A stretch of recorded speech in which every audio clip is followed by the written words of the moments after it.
President Biden wants to take your guns, and his reasoning is pretty simple.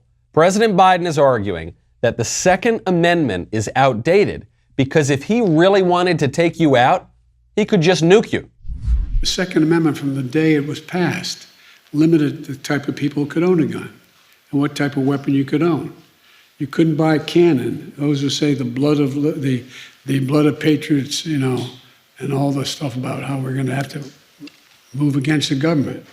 Well, the tree of liberty is not water with the blood of patriots. What's happened is that there never been, if you wanted to think you need to have weapons to take on the government, you need F-15s and maybe some nuclear weapons.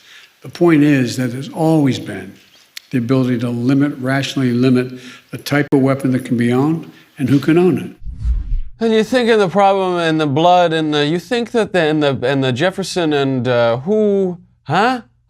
What were we talking about? His argument runs into a problem, of course, because on the one hand, he's telling you that your AR-15 is completely powerless, and so there's no reason for you to have it. But he's saying that within the context of telling you how your AR-15 is much too powerful, and that's why he's got to take it away from you. But the government is using much subtler weapons against all of us. It is turning the IRS against Christians, it is turning radical ideologies against our kids, and it is ignoring the development of bioweapons in Wuhan, China, under the State Department of Hillary Clinton. New leaked emails show. You know what I have to say? Hands up, don't nuke. I'm Michael Knowles. This is The Michael Knowles Show.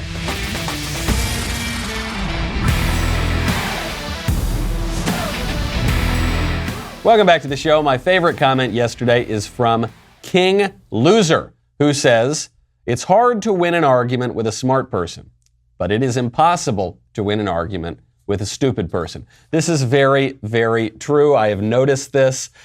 You want some consistency from your people, at least, broadly speaking. But when someone changes his mind, that's actually a sign of intelligence. If he had the wrong opinion, it's good that he has the right opinion. You can never do that with a stupid person. That's as good advice to go along with what we said yesterday. Do not wrestle with pigs. You will both get dirty, and he will like it.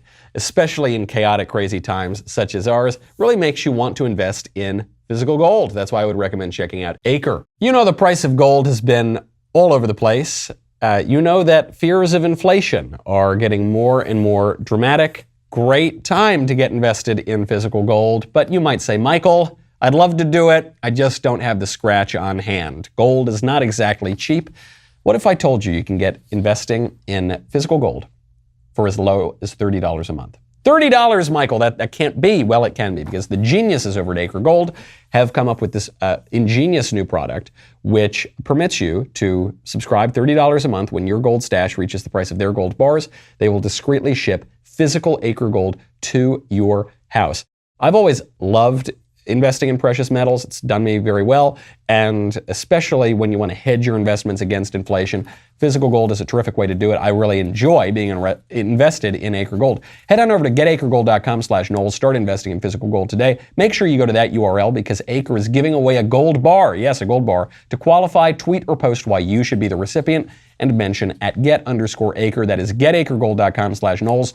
Thank you, Acre Gold, for supporting the show. This argument drives me nuts. This totally self-contradictory argument that the guns that we have are now way, way too powerful, and we've got to take those guns away from the people. The founding fathers could have never envisioned people having guns this powerful. And also, they're completely powerless and they would do nothing against the government, so don't worry about it. The point of the Second Amendment, of course, is to protect yourself, not just against burglars, not just against wild animals, but against people who want to do you harm, destroy your way of life, take away your liberties, and harm you and your family. Whether that person is a foreign invader or whether that person is a tyrannical government. That is the reason that the framers put the Second Amendment in our Bill of Rights. The AR-15 is a common weapon. It's the most popular weapon in America, and it is a good weapon. It's an accurate weapon. When Biden says, if you want to go against the government, you've got to have a F-15 or a nuclear weapon. What are you talking about? Afghanistan, I think, is the size of Texas, right? It's not bigger than that. And our government has struggled to occupy Afghanistan in a serious way for 20 years now. And we're basically going to give up and the Taliban is going to go back in. We have a very large country. We have a very serious citizenry. We have lots of people who want to defend our way of life. You can't have it both ways, Mr. Biden. Speaking of violence, a much bigger story that was trending all day yesterday is, of course, the death of John McAfee. John McAfee, the colorful software pioneer, the guy who had the antivirus software that we all had in the 1990s and 2000s. John McAfee shows up dead in a Spanish prison. Raises a lot of questions. What was John McAfee doing in a Spanish prison? Why would he kill himself? And actually, did he kill himself? John McAfee was found to have committed suicide as he was waiting extradition to the United States, ostensibly for tax fraud. This is a little confusing because John McAfee tweeted about 7 or 8 months ago, quote, "I am content in here. I have friends. The food is good. All is well. Know that if I hang myself, a la Epstein, it will be no fault of mine." John McAfee talked about collecting files on very powerful people and on corrupt governments, notably our own government. He talked about having a kill switch. He got a tattoo that said whacked. He got a tattoo on his arm that said, it implied the government is trying to kill me. McAfee said this explicitly on multiple occasions, and he said, if I get killed, just look at the tattoo. It says that I got whacked. Then, minutes after he was discovered to have allegedly killed himself, his last post on social media, presumably uploaded by a family member, was the letter Q. Q. Now, you remember Q was very important to the QAnon theory that the left talked about incessantly. For those unfamiliar, the Daily Mail says, quote, "The QAnon conspiracy theory, which came about during the presidency of Donald Trump, holds a wide range of odd beliefs, including that Trump was secretly battling cannibalistic pedophiles who worship Satan." So I'm trying to find the conspiracy part of that. Is there any, is that it? That's all. It seems to me like a conspiracy theorem. That seems to be just, no, I'm kidding. Please don't take me off YouTube for suggesting that Reza Aslan, the guy at CNN, that guy was a cannibal. And, you've got like Jeffrey Epstein and some pedophiles and the Satan worship. I mean, that's just before our, but no. Okay. So anyway, that conspiracy theory, is a little bit kooky. So the last thing this guy posts is the Q. On the one hand, he lived a colorful life. He was a bit of a troll during his life. Maybe this was just one final performance that he was setting up everybody to say, if I kill myself, it'll be the government and it'll be a conspiracy. And then he actually does kill himself and it leaves everyone wondering. I guess that's one possibility. Or it's possible that he really meant it when he said that they're trying to kill me. I've lived under very strange circumstances for many, many years at this point. And they did kill him. And he said, if I kill myself, it's not real. Somebody offed me. A lot of people are saying right now that the conspiracy theory is that the man committed suicide. That so much evidence is on the side of someone offing him that the craziest conclusion you could reach is that he killed himself.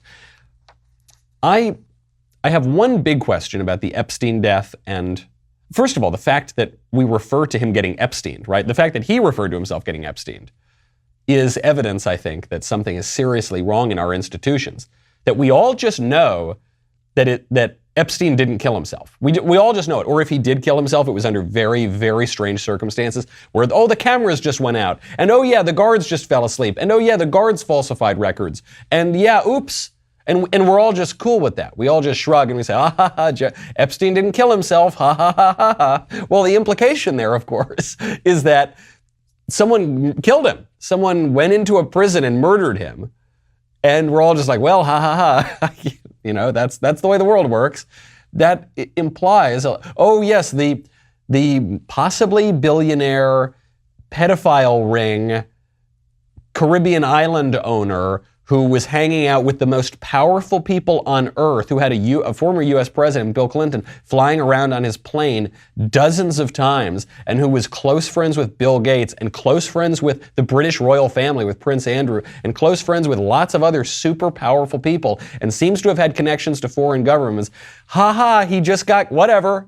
Moving on. That was a fun meme. Okay, moving on. So the troubling thing for me here is, beyond the death of Jeffrey Epstein and beyond the death of John McAfee, the fact that we all just accept this sort of corruption from our government or other governments. Even if the guys actually killed themselves, the fact that we just expect this kind of corruption from our governments and shrug it off, that is a troubling thing. But there are many reasons to expect that level of corruption, well beyond these two eccentric rich guys. Speaking of dubious suicides, Hillary Clinton is back in the news. I'm just saying check for fingerprints. Notably fingerprints, like little tiny fingerprints, maybe that look like a lady who was the first lady of Arkansas and then later the United States.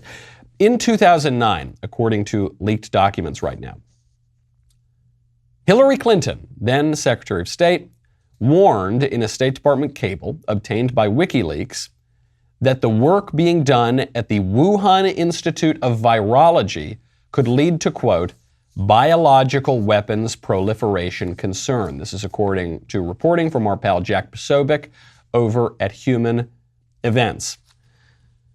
Now, we were told by Hillary Clinton and by so many other members of the liberal establishment that any suggestion that the virus was not naturally occurring, any suggestion that it came from the Wuhan Institute of Virology, any institute that it came from China, period, was racist and awful and bigoted. We now have evidence that Hillary Clinton knew that this sort of thing was going on. This sort of thing was being intentionally developed at the Wuhan Institute all the way back in 2009. Sounds like Clinton might not have been so honest with us.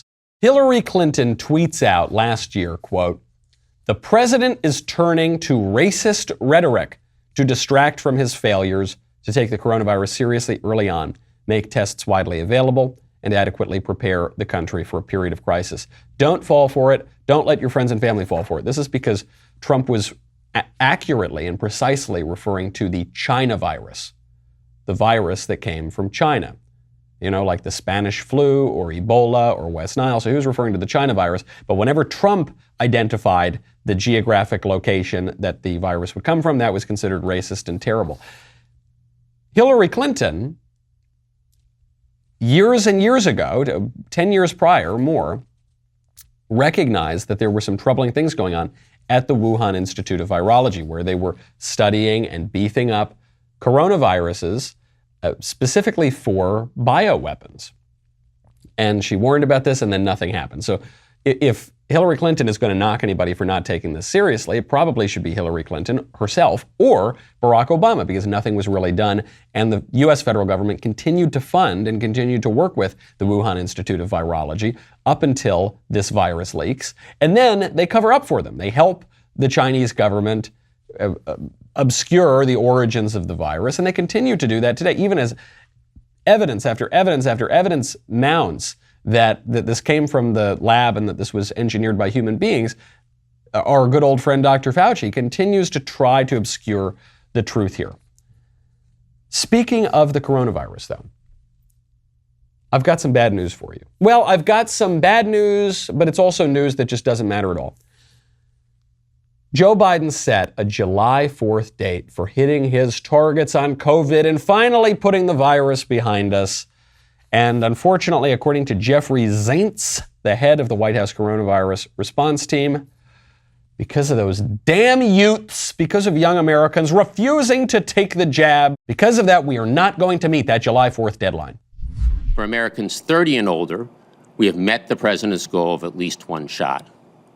That's right, we have met the president's 70% goal for all U.S. adults 30 and over. Where the country has more work to do is particularly with 18 to 26-year-olds. The reality is many younger Americans have felt like COVID-19 is not something that impacts them, and they've been less eager to get the shot. However, with the Delta variant now spreading across the country and infecting younger people worldwide, it's more important than ever that they get vaccinated. Can you believe those, those young people who don't want to get an experimental drug that you're not ever allowed to question? It's awful. It's terrible. Because of the Delta variant. That's the Indian variant, but we're not allowed to call it the Indian variant anymore. The World Health Organization said that to simplify things, we're no longer going to call the virus and the variants by the places that they come from. We're going to simplify it by using Greek letters. Those Greek letters that everyone is so familiar with. So this is really some terrible news coming out of the White House. We're not going to reach the July 4th deadline. And my big sophisticated take on this is, okay, whatever. Who cares? I certainly don't care. No one cares even. I never cared. I was never paying attention to these stupid rules any more than I had to, any more than the society forced me to pay attention to these dumb rules from people like Fauci and the liberal establishment that were changing their minds and changing their guidance every single day, often contradicting themselves. Other than when the society absolutely forced me to, I just ignored it. I was basically French kissing people on the street as a way to say hello. I was basically licking doorknobs from the beginning of this epidemic. Feel great. Never felt better. Knock on wood, of course, people can get sick, but I'm willing to take the risk. I'm willing to make a prudential judgment to go about and live my life. I assume a lot of people are doing that too. It's going to be very difficult right now for the Biden administration to say, do not go out, do not celebrate the 4th of July. After encouraging people to go, celebrate Pride Month, to finally, go out. You don't need to wear the mask all the time now, after saying that things are getting better, after saying that the vaccine is so effective for people who've already gotten it. After inventing a new holiday. They just invented a new holiday last week that people were supposed to go celebrate. But now they're going to try to tell us, but you can't go out on the 4th of July. Okay, I'm not terribly concerned about that. I intend to eat hot dogs and drink beer, look at fireworks if there are any, and go ahead and live my life. And I would encourage you to do that as well. Now, the kids are not all right. Not because they don't want to get this experimental drug that doesn't stand to improve their health really in any way. The kids are not all right because they just don't want to celebrate the 4th of July. This, according to at least one survey. A new survey out of North Dakota State University discovered that the majority of liberal-minded college students are not proud to be an American, where at least they know they're free. The survey was released by NDSU's Challey Institute for Global Innovation and Growth, focused on the role that colleges are playing in promoting free speech and tolerance of diverse views. 57% of liberal students said that they are not proud to be Americans, while 73% of conservative students said that they are. The majority of, quote, independent and apolitical students, 59%, said that they are also proud to be Americans. This is a noteworthy survey. In a way, it doesn't tell us anything we don't know. We know that the left does not particularly care for this country. Why do we know that? Because they don't stand for the Star-Spangled Banner, because they don't speak particularly highly of this country. They do promote ahistorical, anti-factual nonsense like the 1619 Project, for instance. They're tearing down statues of George Washington and Abraham Lincoln and Thomas Jefferson, and they're putting up new flags and new statues in their place. So yes, this is not surprising at all. Not surprising that conservatives do like their country. If they didn't like their country and they didn't want to conserve something, they probably wouldn't be conservatives. But the key here, I think, are the independent and the apolitical students. A clear majority of them are proud to be Americans. This is something I get to in my new book, which is available, as of the past couple days, to order, Speechless Controlling Words, Controlling Minds. Radicals can only force a revolution if they have some hold on the common sense. Otherwise, they're just kooks and the rest of us are going to laugh at them. The common sense tells people that they still basically like their country. It's very strange because the left controls all the levers of power. They have all of the institutions now. They have the elected government, and they have it entirely, right? They have the House of Representatives, they have the Senate, they have the presidency. The Supreme Court is allegedly conservative, but it doesn't really operate that way. They have the bureaucracy. Obviously, they have the media and the universities. And now they even have the military. We'll get to that in just a second. So they control everything as a matter of the levers of power. And yet, they can't get the people to go along with their really radical ideas. They can't get the people to give up their guns, no matter how hard Biden tries. They can't get people to trans the kids, no matter how hard they try. They can't get people to go along with critical race theory, for instance. You've got parents showing up to school board meetings. It's some of the greatest hope right now in the country is ordinary parents are showing up to meetings saying, hey, whatever this nonsense is you're teaching my kids, cut it out. And then the elites are actually sneering at them. They're saying, well, you don't even know what critical race theory is. Ha ha, you stupid, irredeemable, deplorable rube. And that's further alienating the common people from the desiccated mediocrities that claim to be the ruling class. So that is very, very good news. That alienation, I think, is going to increase, and I think people are going to dig their heels in on defending their way of life. It's not just about the conservatives versus the libs, but it's crucially about those independents and those moderates. You know, obviously right now, I am not in my studio, for those of you who are watching. I am on the road. I was hanging out with my friend Tim Pool last night and the rest of the gang over there, Lydia and Ian. You can check out that episode. We were talking about, among other things, my book, Speechless. Thank you to everyone who has ordered that book already. You know, there it is. There's that bell. I was wondering if we had one in this hotel room. You can get Speechless right now. It's really jumped up the charts. It has cracked the top 100 on all of Amazon. It has cracked the top 50 on all of Amazon. And most of the top books are actually cookbooks and children's books. So in terms of real books, I think it's pretty high up there. Thank you to everyone who has ordered it. You can, I believe, still get a signed first edition. I'm actually not sure. Those are at Premier Collectibles. If not, you can get the book at Amazon, Barnes & Noble, wherever books are sold. I really want to jab it in the eye of the libs who put together the bestseller list. So thank you for helping me. Thank you for indulging me on that. We're going to be talking about censorship tonight.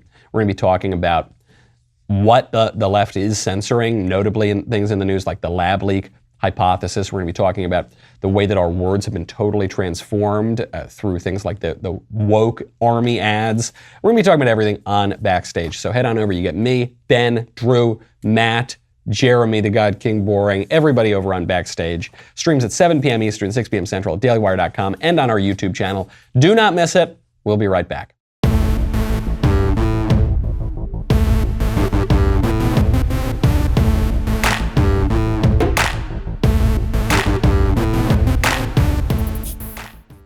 AOC has something nice to say about white men and Republicans.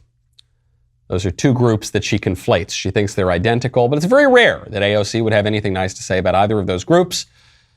And it's a little bit of a backhanded compliment, but it's all because Republicans caved on our most sacred national feast day, the high point of the liturgical year, that wonderful holiday that's totally a real thing and not just completely made up by the libs, Juneteenth. This is pretty consistent with, I think, the Republican base, and it's whether it's trying to fight against teaching basic history around racism and the role of racism in U.S. history to, you know, there's a direct through line from that to denying Juneteenth, the day that is widely recognized and celebrated as the symbolic kind of day that to represent the end of slavery in the United States. You know, there's a direct through line between that denial of our history and wanting to understand the full scope of our history and celebrating the end, a major end of injustice in the United States. And I think it's a shame, but there's also plenty of wonderful allies that helped us pass this vote today despite that. And so I'm very thankful to all of our colleagues, including the white men in the Republican caucus that said, okay, fine, we'll vote for this or on this one too. But I think it just goes to show the importance of teaching our history, warts and all, because it helps us appreciate the justice and freedoms that we have today. Isn't it so great that now finally we're starting to learn about slavery? Wait, I had never heard about. Did you know? Apparently in the United States for some period of time, actually a relatively short period of time compared to the rest of the world, including the many places today outside the West that still have slavery. Did you know we had slavery in America? You probably didn't know that until Juneteenth, until we finally stopped denying Juneteenth. You know that thing that I can guarantee you AOC had never heard of until like 4 years ago? But now we can't deny. We kept denying it for so long, but now we know about Juneteenth. What they are doing is, as I predicted, making Juneteenth into the critical race theory holiday. They're making Juneteenth into the radical progressive holiday. They're saying that if you celebrate Juneteenth, you then must, it is a logical necessity, accept insane ideologies like critical race theory into the schools. You must accept the reframing of American history by the 1619 Project that puts slavery at the heart of the American narrative. You must accept these things. And by the way, critical race theory, according to these guys, is no more than teaching about some of the warts in American history, the warts and all. The problem with critical race theory is not that it exposes America's true history, warts and all. It's that it perverts and lies about American history to only present the warts. Critical race theory says, it posits, that America is intrinsically evil, that everything about America is evil. If you want to read up on this, you can either read, there's a seminal text, I think it's just called Critical Race Theory. It's a collection of essays by people like Kimberly Crenshaw and other pseudo-intellectuals who put this idea together. It's a derivation, obviously, of broader intellectual movements such as critical theory. But if you want to understand it, and just get the highlights, you can read my current book that is now out, Speechless: Controlling Words, Controlling Minds. This theory posits, there's one seminal essay, the name of the author now escapes me, but you can read it in that collection of essays, that says that forget about just the races and forget about white supremacy for a second and just focus on the economics. Private property itself in the American tradition is intrinsically white supremacist, bigoted, evil, terrible, must be done away with. This is a movement by avowed Marxists, usually, to upend the entire American system, the entire Western system, the entire system of private property. And that is what she is getting at there. And she says, well, thank you. Thank you to those white men in the Republican Party who are finally doing that.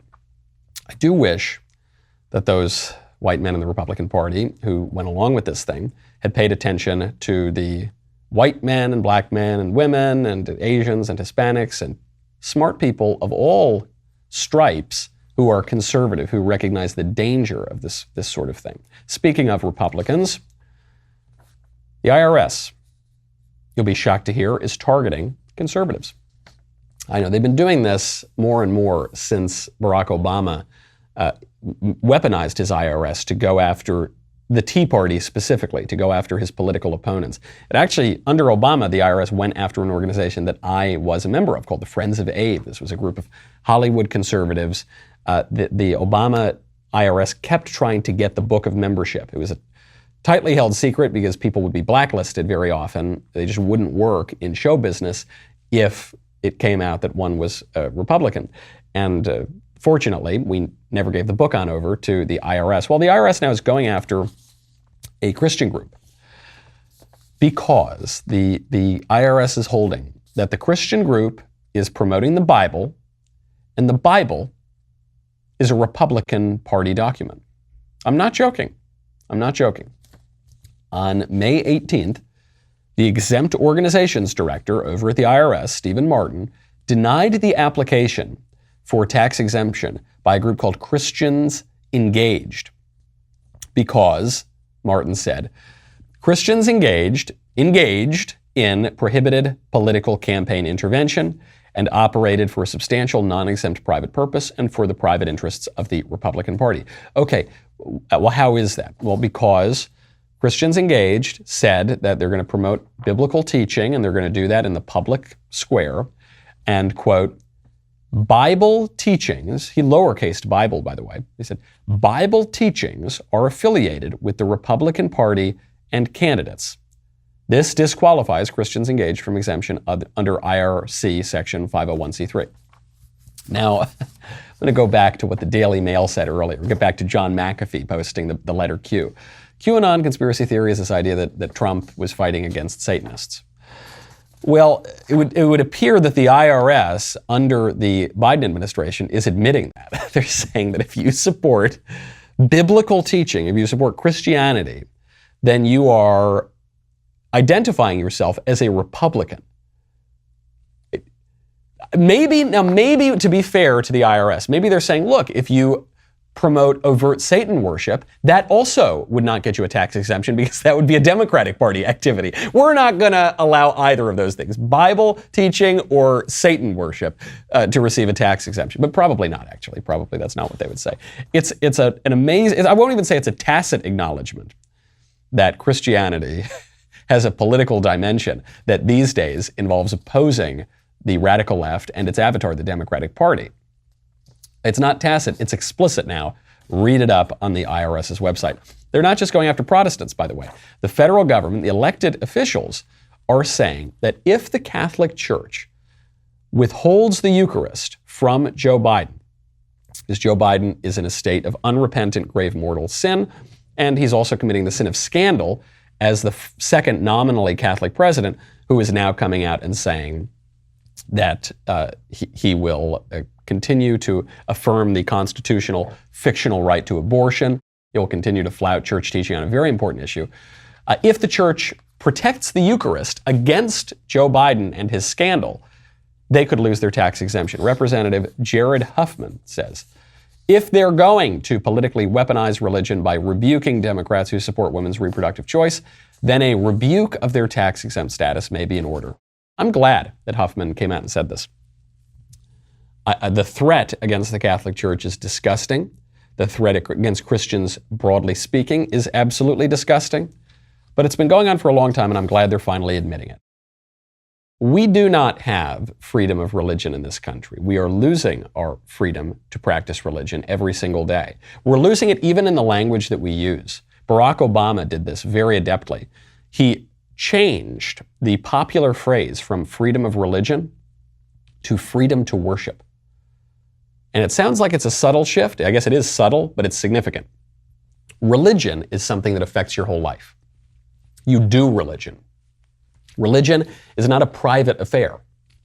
Religion is something you do in public with people, not just at church on Sundays, but every single day of the week. You have a private spiritual life when you say your prayers at night or you go into your inner closet to pray, but you also live your faith publicly. And what the left says is, no, you have the freedom, maybe, to go to church on Sunday, maybe, but actually during the epidemic, we're going to shut those down. But look, you still have the freedom to close your eyes and pray quietly in your own head as long as it doesn't affect anybody. And you're not allowed to continue to practice your faith when you, for instance, run your cake shop. You're not allowed to continue to practice your faith when you go to your place of employment or when you take up a role in the government. But now that Joe Biden is, because he's so clearly violating his own faith, the bishops have to decide, are we going to permit Joe Biden to scandalously flout the faith here and eat what we hold to be the literal body of our Lord while he is in a state of unworthiness and unrepentant mortal sin?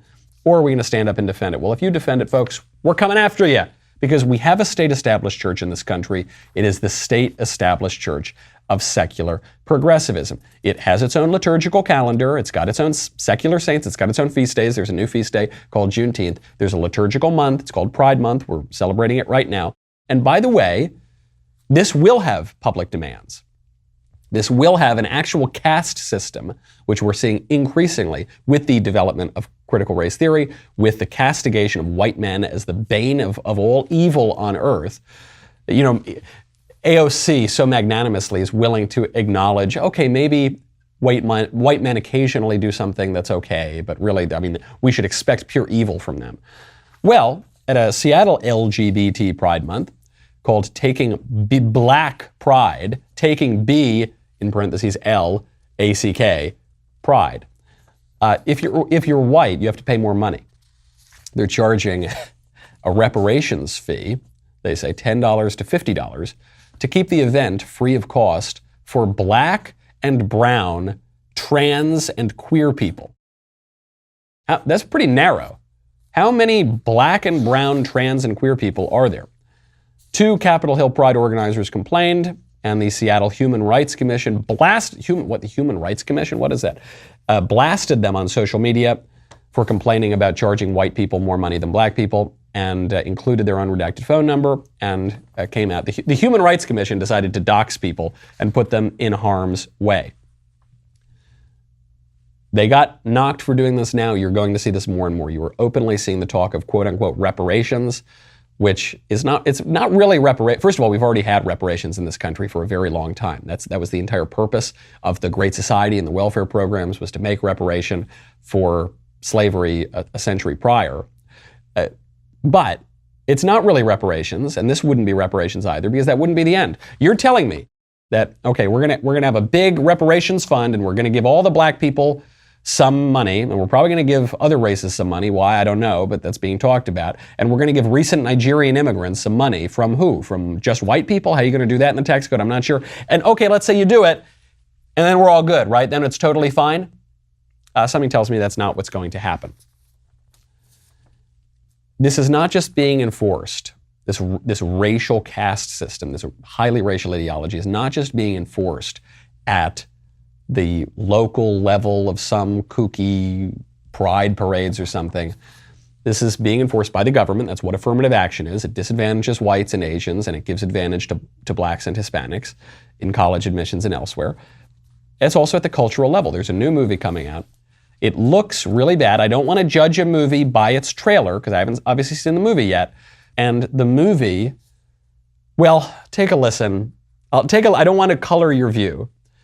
Is that a politically incorrect term? Am I allowed to use that word anymore? Take a listen to the movie Karen. Tell me about your new neighbors. They're black. Do you mind keeping it down? If you don't comply, I'll tell the manager. Somebody's taking home security serious. Hi, I am Karen Drexler. I'm your neighbor. You need to be taking your trash cans off the curb right when the trash is picked up. Is she nice? Yeah. She's nice. Wait a minute, we have a white entitled neighbor named Karen? Karen. Okay, enjoy yourself. There she is, slaving away in the kitchen. I've come across some very suspecting teenagers. Suspecting? Can you please hurry up? Please, they're very aggressive, yep. I left my wallet with my ID at home. Leave us alone, we didn't do anything! How the heck did you end up moving to this neighborhood? Next thing you know, we have criminals. You take care of him, and I will take care of her. Would you mind stepping out of the car? My office has uncovered some disturbing information on her and her brother. She doesn't like black people. We have a search warrant. Well, I'm black. I know, she doesn't like you either. Karen! This doesn't look great. People are comparing this movie to Get Out. The difference, of course, is Get Out is a good movie, and this movie does not look very good. Right, Get Out is actually about this issue of assimilation and this fear that when you assimilate into a culture, you lose your soul, which is an interesting concept, and I thought it was a clever movie. This doesn't look like that. This movie uses a racial slur, which is Karen. Some people are laughing at the idea that Karen is a racial slur. It is it's explicitly just a derogatory term for white women. So I'm using the term. I've used some slurs. I've just the other day, actually in my book, I use a slur for Italian Americans. Not because I'm yelling at, but just in the context of describing it. I use one for the Irish. I use one for Asian. I use a few. I use them to point out what these slurs are. Karen is a racial slur. There's no getting around it. It's one it's a mainstream one. It's one that you're not really allowed to say the other slurs, and there's one slur, obviously, you can never say. They would never make a movie with that name. But the argument here is just preposterous. I think the reason that Get Out rang true to people is because it's a legitimate fear. It is not just black people into a broader white culture, but any group of people into any broader culture, there is a legitimate fear of assimilation. Here, the claim being made is that white women are committing racist hate crimes against black people, that's the defining epidemic of our country, and it's just not true. It just isn't happening. We talked about this a few weeks ago on the show. When you look at the federal government's hate crime statistics, you can look at the racial breakdown of the offenders and of the general population. 52.5% of hate crime perpetrators are white, and that includes Hispanics, because Hispanics have now been defined as white. So just very slightly over half of the offenders in hate crimes are white. 73% of Americans broadly, including Hispanics, who are now defined as white, are white. So relative to their percentage of the population, whites and Hispanics are very, very unlikely, significantly less likely to be committing these hate crimes. If you look at the percentage of hate crimes committed by black people, that percentage is 23.9%. If you look at the percentage of the population total that is black, it's 13.4%.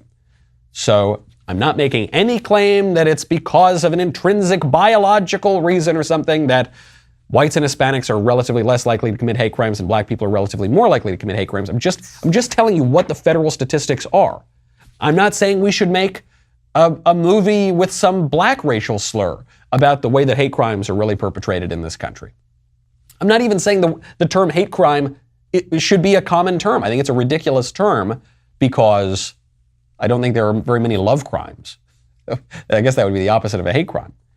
I'm just pointing out the reason that the trailer for Karen is risible, the reason that we're all making fun of it, is because while the ruling elites and the liberal establishment tell us that the great problem is white supremacy, or LeBron James is telling us black men can't leave their homes without being hunted down by racist whites, we just all know it's not true. It's the furthest thing from the truth. When Merrick Garland, the Attorney General, comes out and says, the greatest threat to us in America, the terroristic threat is white supremacy, we just know that's ridiculous. It's just absolutely preposterous. It is not true.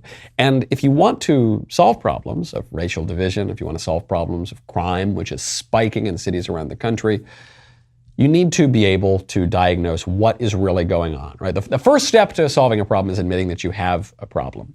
And our culture will not do that. I think this is actually part and parcel of this broader alienation of common sense Americans of all races, of all stripes, of all appearances, from the group of silly mediocrities that are pretending to be the ruling class. And I suppose they really are the ruling class in this country. They just have no right to be. And believe it or not, the Karen trailer is not the sickest racialized video going around the internet.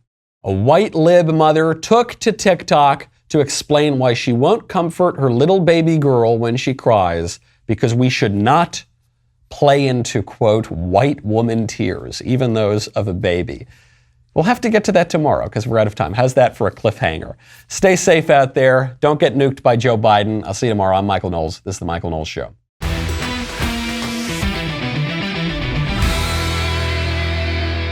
The Michael Knowles Show is produced by Ben Davies. Executive producer, Jeremy Boring. Our technical director is Austin Stevens. Supervising producers, Mathis Glover and Robert Sterling. Production manager, Pavel Vidovsky. Editor and associate producer, Danny D'Amico. Audio mixer, Mike Coromina. Hair and makeup by Nika Geneva.